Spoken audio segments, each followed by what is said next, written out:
Hi guys, இன்றைக்கி நம்ம வந்து பிரேக் ஸ்டேட்மெண்ட் அப்புறம் கண்டினியூஸ் ஸ்டேட்மெண்ட் பற்றி பார்க்க போகிறோம். பிரேக் ஸ்டேட்மெண்ட் அப்படின்னா என்னென்னா, ஒரு லூப்பை மொத்தமாக டெர்மினேட் பண்ணுறதுக்காக யூஸ் பண்ணுறது தான் பிரேக் ஸ்டேட்மெண்ட். அதோடு அந்த லூப் ஸ்டாப் ஆயிரும்.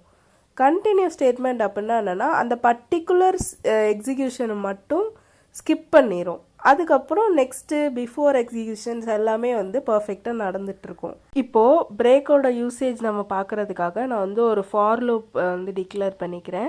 0 to 4 வரை அந்த லூப் வந்து எக்ஸிக்யூட் ஆகும். இப்போது ஐஸ் ஈக்குவல் டு 4 அப்படின்னு இருந்துச்சுன்னா அந்த ஸ்டேட்மெண்ட் பிரேக் ஆயிடணும் அப்படின்னு நான் வந்து கொடுத்துட்றேன். சரிங்களா? எல்ஸ் சிஸ் அவுட் கொடுத்து அந்த ஐயை பிரிண்ட் பண்ணுற மாதிரி நான் கொடுத்துட்றேன். இப்போ ரன் பண்ணால் என்ன நடக்கும்? 3 வரை பிரிண்ட் ஆகுதா? இப்போ நான் வந்து இதை வந்து லாஸ்ட் வேல்யூவை கொடுத்துருக்கிறதுனால உங்களுக்கு வந்து இம்ப்ளிமெண்டேஷன் கிளியராக புரியாது. நீங்கள் வந்து வேறு வேல்யூஸும் கொடுத்துக்கலாம். 7 அந்த மாதிரி கூட கொடுத்துக்கலாம். நான் நெக்ஸ்ட்டு வந்து 7 சேஞ்ச் பண்ணிக்கிறேன். கண்டினியூ ஸ்டேட்மெண்ட் எக்ஸிக்யூட் பண்ணி பார்க்குறோம்.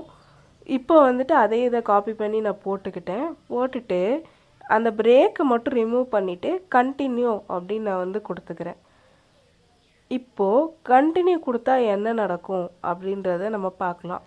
ஐஸ் ஈக்குவல் டு 4 இருக்கு இல்லையா, அந்த ஸ்டெப் மட்டும் ஸ்கிப் ஆயிருங்க. ஸ்கிப் ஆகிட்டு 5, 6 அதெல்லாம் வந்து இம்ப்ளிமெண்ட் ஆகும். இந்த ஆகுது பார்த்தீங்களா? நான் இதில் வந்து பிரேக் வந்து 7 வரை கொடுக்கல, ஏன்னா வந்து எக்ஸப்ஷன் வரும். சிம்பிள் டிஃப்ரென்ஸ் என்னன்னா, 4க்கு அப்புறம் உள்ள 5 and 6 வந்து பிரிண்ட் ஆகாது. ஆனால் கண்டினியூஸ் ஸ்டேட்மெண்ட்டில் வந்து 4 மட்டும் ஸ்கிப் ஆகிட்டு 5 and 6லாம் பிரிண்ட் ஆகும். தேங்க்யூ.